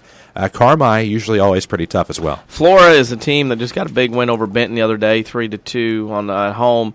You look at Carmi, they've been kind of up and down. They battled the rain schedule this year mainly. Mount Carmel's a team that a couple years ago was pretty darn salty, but they've come hard on graduation. I would say right now it's Florida to win, but it wouldn't shock me if a Carmi or Mount Carmel comes through and maybe knocks off and wins that regional over there. Oh, no doubt about that. I have to wholeheartedly agree with you there. Taking a look now at the Robinson Regional, T-Town, St. Anthony. We're going in order of seeds, my apologies. Marshall the 3, Casey Westfield the 4, Robinson the 5, Newton the 6. And from what I have seen this year, and the teams I've seen, I know teams can have an off day. If St. Anthony's the 2, I don't see how T-Town loses. And we saw a St. Anthony team that, obviously didn't have their head coach and everything else. St. Anthony's defending state champ, so, you got the heart of a champion to deal with there. To me, T-Town is the team to beat. Robinson's down, which is normally an up team. So I think it's T-Town's to lose. It's a matter of them playing Effingham at St. Anthony in that regional final to get them over the hump. Exactly right. And we take a look now at the Harrisburg Regional. Number 1, Harrisburg. Number 2, Massac. Number 3, Vienna. Number 4, El Dorado. And number 5, Hamilton County. And that's a nice little regional there. Harrisburg also, again, if Roper's pitching, Harrisburg is a pretty darn good team. However, you don't get to throw him every game. Massac already owns a win over Harrisburg this year. After Massac, Vienna, Hamilton County, El Dorado, sorry, no disrespect, they don't have anything for them. It's going to be Harrisburg and Massac in that regional final. Oh, and absolutely. And, of course, we take a look at 1A and 2A softball after a break. We'll take a quick break here on the Saturday Sports Show, brought to you by Crossroads Community Hospital. It's more than a hospital. It's what healthcare should be. Back after these. I'm Kevin Snyder with a look at your next rad weather. Cloudy and cool with periods of rain today, high 53. Then cloudy and cool with showers tonight, low 48. Couple of showers, maybe even a thunderstorm for tomorrow. Otherwise, mostly cloudy and not as cool with a high 62 and a low tomorrow night of 53. We'll see variable cloudiness Monday with a shower, warmer with a high of 70, then clouds and sun Tuesday, high 74. Next red weather from WMIX, Mount Vernon, Illinois. I always thought I knew the reasons why we chose the Medicine Shop here in Mount Vernon as our pharmacy. I mean, they're always so friendly and helpful, and the Medicine Shop is a full-service pharmacy. Then last week I'm talking to my sister and discovered the Medicine Shop offers complete compounding services, just like in the old days when pharmacists took the time to make unique prescriptions just for you. Compounding made it possible for my sister to get her hormone replacement product made right here, and I was able to get a topical cream for pain filled as well. We were so glad we could get our compounded medications locally and talk face-to-face with the pharmacist. He told us that he works directly with our doctor to make sure we get just the right product for our needs. And the Medicine Shop can compound prescriptions in various forms: capsules, lozenges, creams, even flavored lollipops. Just when I thought I knew all the reasons why we chose the Medicine Shop, I found one more. Give pharmacist Eric Black a call today in Mount Vernon at 618-242-8776.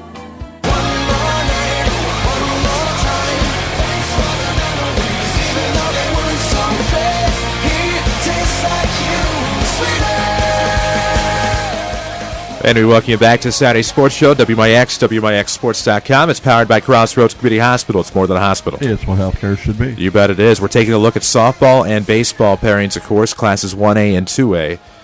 We switch over now. We switch gears the other side of the agenda to softball, the Johnson City Super Sectional in Class 1A. You will have the Goreville Sectional and the Odin Sectional. First, we'll take a look at the Odin Sectional. How about the Woodlawn Regional right in our backyard? You have number 1 Woodlawn, number 2 Wayne City, number 3 Odin, number 4 Christ Our Rock, number 5 Weber, and number 6 Sandoval. Interesting here, this is kind of reciprocated from your conference tournament seeds, whereas Wayne City's the 1 and Woodlawn's the 2.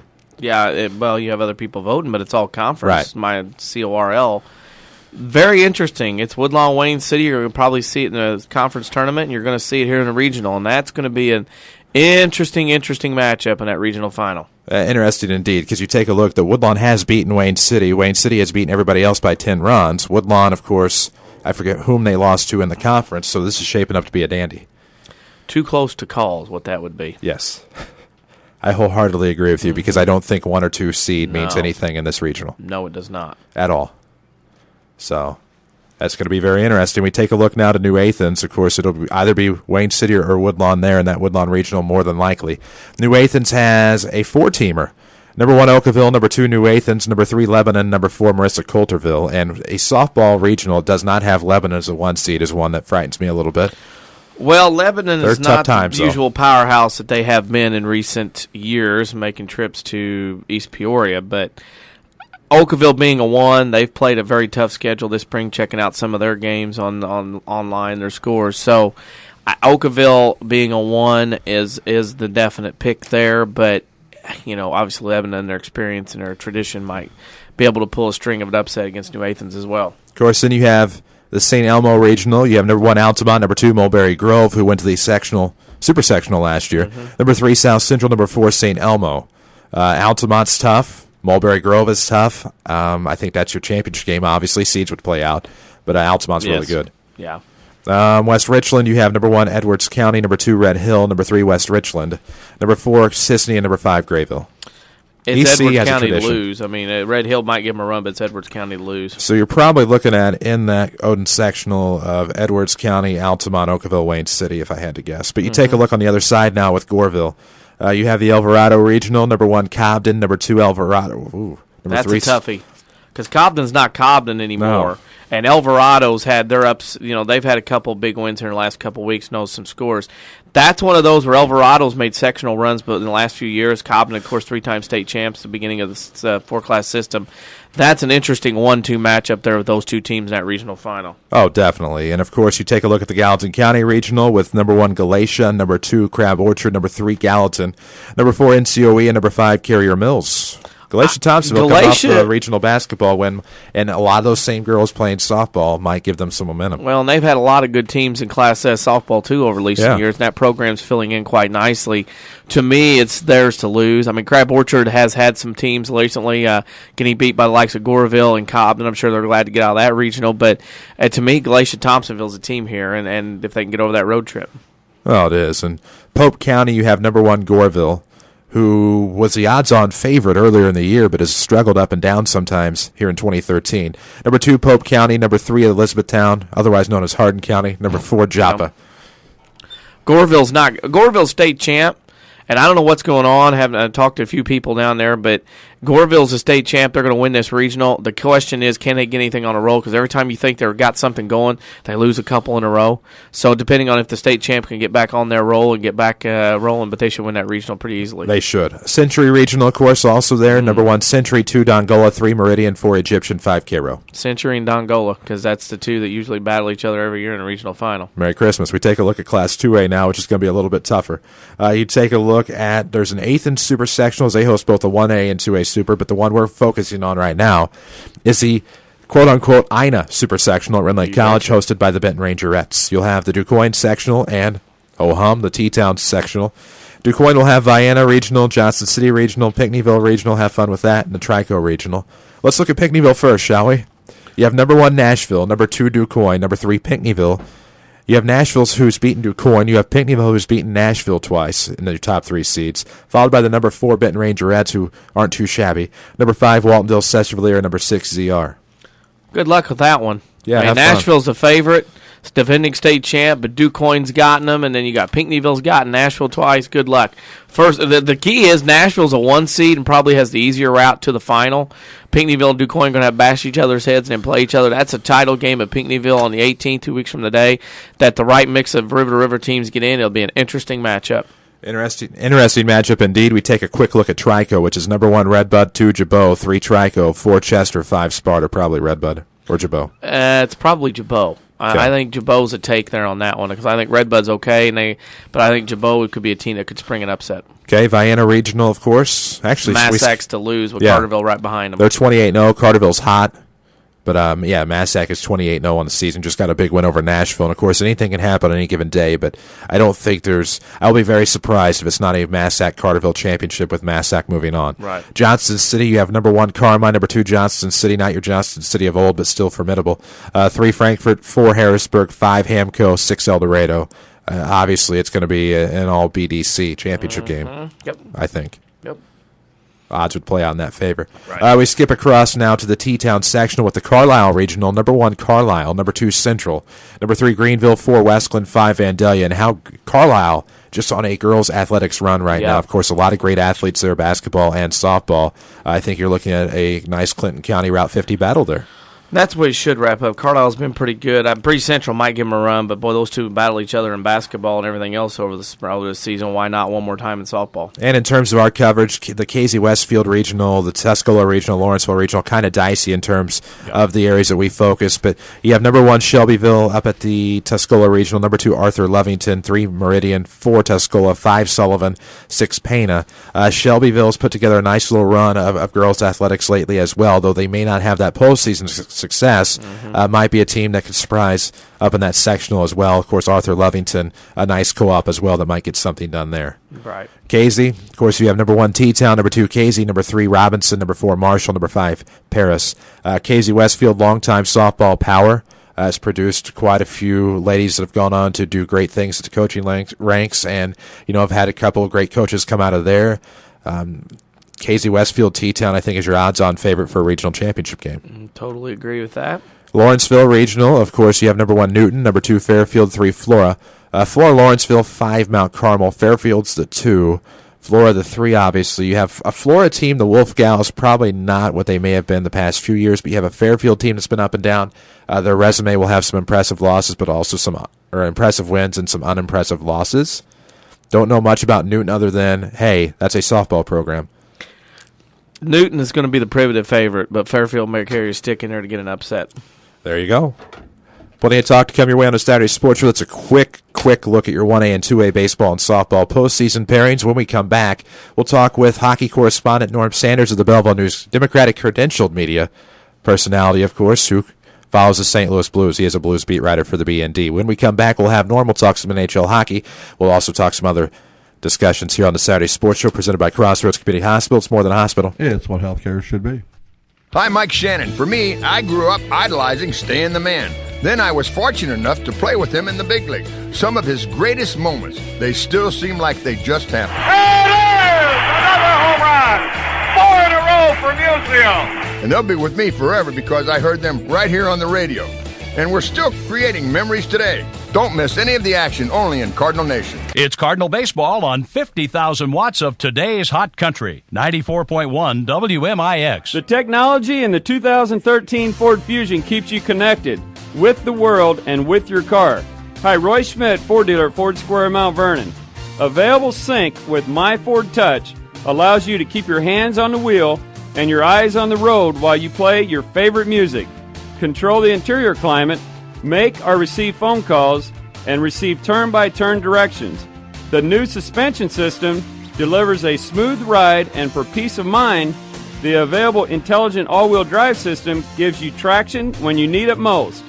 Already affordable, drive away in a 2013 Ford Fusion for only $20,995 when you finance through Ford Motor Credit. Come see one of our associates at Ford Square, Mount Vernon, 1501 Broadway in Mount Vernon, Illinois, or see our entire inventory online at fordsquare.com. You can count on us. Yes, you can. When an emergency happens, time is everything, and you don't want to spend that time in a waiting room. So choose Crossroads Community Hospital. With our 30 minutes or less ER service pledge, the entire team is committed to working diligently to have you initially seen by a physician, physician assistant, or nurse practitioner within 30 minutes of your arrival. When minutes matter, choose the ER that doesn't waste time. Choose Crossroads Community Hospital. Visit crossroadscommunityhospital.com/faster to learn more. If you are experiencing a medical emergency, call 911.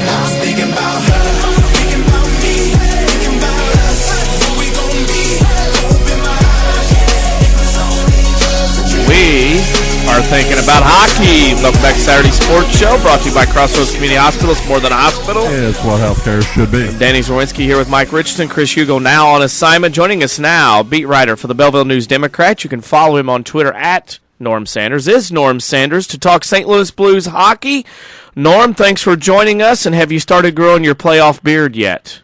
No, I kind of leave that up to the players. If the media did that, we'd look even more, just crazy than the players do, so we just leave that up to them. An interesting start to this series. Obviously, the Blues get the defending champs in the first round, but to me, in January, February, March, the Blues were a team that I was following through you and watching and everything else. They didn't have an identity, weren't in the playoffs, and then all of a sudden something clicked in late March and in April. 7-1 at home. Was that, obviously, A, it got them in the playoffs, but B, is that where the team learned and figured out their identity heading into the last part of the season and the playoffs? I think you can trace it back to two things, and the first one is when they acquired Jay Bomeister and Jordan Leopold. I mean, those guys, they revamped the third of their defense late in the season, which rarely happens in the NHL, and it rarely meshes as well as it did, but when they put Bomeister with Alex Pietrangelo and they put Leopold with Kevin Shattenkirk, it just, now all of a sudden you've got Jackman and Polak as your third defense pairing, which they get better depth than darn near any team in the league on defense. And all of a sudden, goalie Brian Elliott rediscovers his game. That there was a point this season where the Blues wouldn't even put him in the net, and at one point he was in Peoria trying to just struggling to find his own game again. I mean, now we look and the guy's won 13 of his last 15 starts, and if he gives up more than one goal, people wonder what happened. So that's the turnaround I see is on defense and goaltending. The forwards have been, what they've been all year, and some of them have played better than others at different times of the year. But I think the defense and goaltending is where the big changeover happened. And you mentioned Elliott. He's kind of been the enigma there for a while. Just about the time you thought you had him figured out, he figures out ways. Like you said, he ended up in Peoria. Now he's back in. He has been incredible in the first 2 games of this series in St. Louis, knocking down shots, being in the right place at the right time. I mean, he's kind of in that proverbial goalie zone where he's seeing things before they actually happen and knock that puck out. Yeah, and if you asked me to pick the better goalie in the first 2 games, I would still say Jonathan Quick. But Quick has made exactly the two mistakes that allowed the Blues to win both the games. He loses the puck behind the net to Alexander Steen in Game 1, and then the other night he was green maybe a little bit on that shot, but that's a shot by Jacqueline that needs to be stopped. And I just thought for all the world that game was headed to overtime. And I mean, the first night he makes 40 out of 42 saves, and Elliott, to his credit, has come up with a big save, like you said, when needed, because the Blues have had several breakdowns. They let guys go in alone and things like that, and just kind of left Elliott defend for himself, and he stood tall. This kind of series, obviously you're playing the defending champs, and Game 1 to me felt like the Blues came out and asserted themselves early and got things going, and they gave up that goal with 30 seconds left to tie it, win it in overtime on the misplay by Quick. Game 2, the Kings really came out and took advantage, and I really thought was the aggressor early on in most of the game. Didn't come out with a win. What do you expect tonight in L.A. in Game 3 from the Kings as a defending champ down 2-0 on home ice? Yeah, I think we almost expected the Kings to come offline for Game 2, and they did, and I thought they controlled about the first half of it. And then the Blues finally regrouped and came back and were able to withstand that, and then took the play to them again. I think the Blues are going to see another level of what the Kings have. Down 2-0, you go back home, you're the defending Stanley Cup champs. Everybody's wondering what the heck happened. How can you be down 2-0 to a team that you swept last year? But in some ways, I think it's almost better to play a team like the Kings right off the bat than like 3 rounds in, because by then they would have built confidence. They'd probably be better. Plus, the Blues still have fresh in their minds that they got swept by these guys last year. The revenge factor's there. I mean, they knew that no one would really expect them to win, even though they've been the higher seed both times. I think this is just a good scenario. And you go into this thing, and the media cliche is, oh, they need to win 1 in LA. Well, I'm thinking you better win 2. Let's try to get this thing over with. It may not happen, but that's the mindset you need to go out to LA with. Is you got to just try to win each period, take that, and put it in your pocket, and move on. Speaking of putting your pocket and move on, that game tonight starts at 9. They'll drop the puck in L.A. You look around and you look at all the other series, and again, like the Islanders, I took that game in last night. Pittsburgh seems to me finds a way to score early and then figure out a way to let teams back in. Last night was an example. Then you look at the Blackhawks, they're up 2-0 on the Wild. They haven't played real well, but they're still up 2-0. Has the breakneck speed of the regular season, as many games were played in a shorter time, kind of messed with teams a little bit in this postseason start with? I think there's a lot of factors there, in the lockout being the biggest one. That some guys played a lot, some guys didn't play at all. The goaltenders have all been affected by that. Most of them did not play during the lockout. And I think it made it for a truly wide-open season and playoffs. Blackhawks obviously were the best team in the league throughout, and the Penguins, if they weren't the best, they were the second best. And you would expect teams like that to come through, but you don't see teams like the Penguins give up a lead like you did last night very often. And the Islanders are much improved, but I did see the old blue Brad Boyd scored a goal in that thing, but that one surprised me. And I think we're going to see some surprises, because it's one of those seasons. It's a compressed schedule. Everybody only played 48 games, and you're playing every night, 2 games in 3 nights, 4 games in 6 nights. The conditioning level of the players. Now you get the playoff schedule, crazy times for TV, like we had 8:30 in St. Louis the other night. So all that thrown in is going to create some wildness that we don't typically see in a normal playoff season. Now, this may be crazy, but I thought the other night on Thursday, and this came to mind right when it started, it's an 8:30 start. But by the time the game gets over, it's going to be 11 o'clock St. Louis time. Blues players are already shut down on a normal night, done, ready to go home or whatever. The Kings players would still be used to playing at that time of night based on our body clock. I just wondered if that kind of was a little bit of a disadvantage for St. Louis starting that game so late in the Central Time Zone. Yeah, from talking to the players, the biggest thing they had trouble with was the delay from their morning skate to the game at night, because they're creatures of habit. They're so used to playing even if you're in LA, you come to the rink and you do your morning skate, then you have a certain amount of time, they eat, they take a nap, and then come back. And it just kind of freaked everybody out. I think even for LA, it was a little bit strange, even though they're used to the later time zone, as you said. So it's just hockey is just a creature of habit sport, and when you take those guys out of their element just a little bit, it freaks them out somewhat. But I think everybody got used to it and moved on.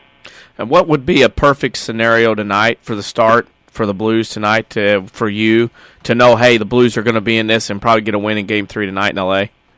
They're going to have to withstand that first period. I mean, you've seen enough Blues-Blackhawks games that you know what those first periods are like, and it's going to be like that times two because the Kings are so desperate down 2-0. They know they just need to get a win, and if they get one win, they could turn the series around in a second. So if the Blues can withstand the first period tonight, and if they could somehow get an early goal, or especially somehow get their power play going again, which is just really struggled about the last half of the season here, maybe get a dirty goal or a deflection or something, just to get inside the Kings' heads a little bit more, because I think the Kings are already reeling a little bit down 2-0. They're wondering, what the heck are the Blues doing to they've just been so effective, and the Blues have really forechecked them well. They've not given up a lot of chances, and the defense has been settled down. So if they could get on top early, it might make it tough on the Kings.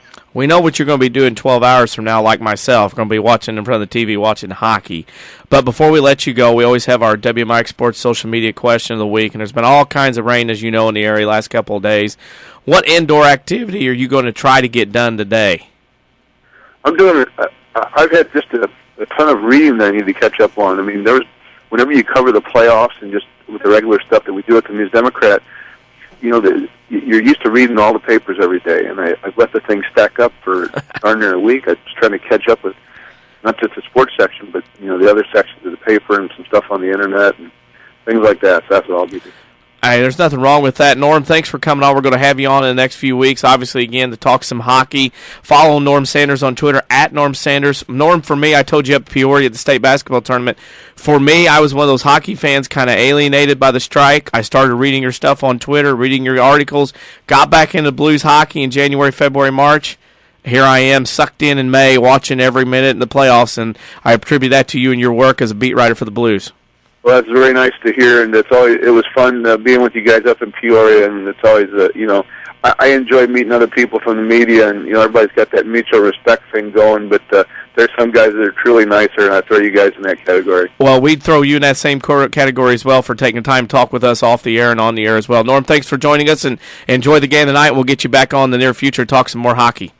Sounds good. Thanks for having me. That's Norm Sanders, the beat writer for the St. Louis Blues hockey at the Belleville News Democrat paper. And we turn over to Mike Richardson, bring him alongside. Mike, this is a big weekend here. You and I were talking off air a little bit with Chris a while ago. You have hockey, you have NBA, you have MLB, you have the Kentucky Derby today. Not to put you on the spot, have you got a pick for the 139th Derby today? I've narrowed it down. I think it's down to 2. I've had some success, and last year was the first bump in the road, and I think the last 11. But, I'm down to 2 now. Orb, naturally, one of the favorites. But I don't know, the run of other things, Golden Sense, is creeping more into the picture the more I think about it, considering the conditions today not going to be the best.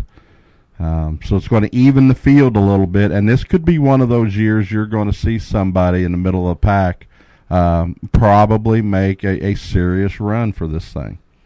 Is this finally the year we get a horse that runs all 3 races and doesn't pull this, can't run all 3 and all this other stuff? I don't know. There's so much politics into this stuff anymore since Affirmed won the Triple Crown in '78 that this is the first biggie. Naturally, a field of usually 20 plus horses, and then now the politicking will already begin 5 minutes after this race will be over this afternoon of whether they go to the Preakness or not, and do you hold horses back for that and then make a run in the Belmont, a longer race? But I don't know. I think if you sign up for one, you got to do them all. It's just sort of the thing you do. But we all found out over years, the horse's stamina they just can't do it as much anymore. That's why they just are really cut down their fields to having, 3 or 4 races in the last year and a half or so. It just takes so much out of these thoroughbreds that it's disappointing that you don't get the opportunity every time to have the same horses in all 3 races. But we've grown to see that more and more here. That's the thing that gets me is you'll watch it today, and a lot of times in recent years a horse will win, and all of a sudden they don't want to race or whatever, and whatever the case may be. But the Kentucky Derby will go off about 5:07 today, I believe, is the time in Louisville. It'll be a muddy mess everywhere at that track with hundreds and thousands of people there. NHL, of course, we just talked Blues hockey. They're on the night at 9 p.m. You got the NBA going on. MLB is heading toward that first milepost of Memorial Day weekend. Interesting things going on. Dodgers, Angels struggling right now. Can't get back in the mix. And Hanley Ramirez gets injured last night for the Dodgers. They had 4 guys on the infield last night. You would never have guessed to be on their infield. So it's getting to be that time of year where we're starting to separate some teams and teams rising to the top and some teams not in the MLB. Yeah, and you're going to also hear a little bit of rumbling. I know this is still early, but yet, there's general managers take a lot of heat, and they take it throughout the year. But I'll tell you what, the L.A. situation with the Angels right now is not getting pretty. It's Mike Scotia has caught a little bit of heat, a 14-year veteran of the Angels, and supposedly this team was built, for this World Series run and championship of this year, and it's just there's a lot of baseball left. I don't want to freak out any Angel fans or anything, but yet you see trends, and we're getting close to that mark of one of the first times that we really step back and take a look generally at baseball teams, and they're just doing things that's uncharacteristic pitching, the bullpen, then timely hitting, and it's putting a little pressure on them, and the injuries affecting certain teams, how well they're able to recover from that. So the first couple more weeks to go, to get a good idea. A lot of your 5th place starters now they're finding a good rotation. So baseball is in full force right now. Speaking of full force, under a minute to go here in the Saturday Sports Show. Thanks to all our guests, Tim Holloway, Lance Boldt, Scott Gamber, Mallory Kauling, Rod Shurtz, and Norm Sanders being on the show today. Next week, we'll talk some 3A, 4A baseball and softball pairings and schedules as well. Remember, you can go to our Facebook page, facebook.com/WMIX Sports, to answer our trivia question, and also like us as well, actually our social media question. You can follow us on Twitter at WMIX Sports. We're tweeting stuff all the time about things. For our broadcast schedule, it's a busy week again here at WMIX for high school sports, especially Rams baseball. Go to WMIXsports.com for our broadcast schedule coming up over the next week. Thanks for our guests for showing up. Thanks to Chris Hugo, Reese Barnfield, Mike Richardson. I'm Danny Zerwinski. It's been another edition of Saturday Sports Show. Stay dry, get some things done, enjoy sports on the TV. We say thank you for listening, and NBC News starts now.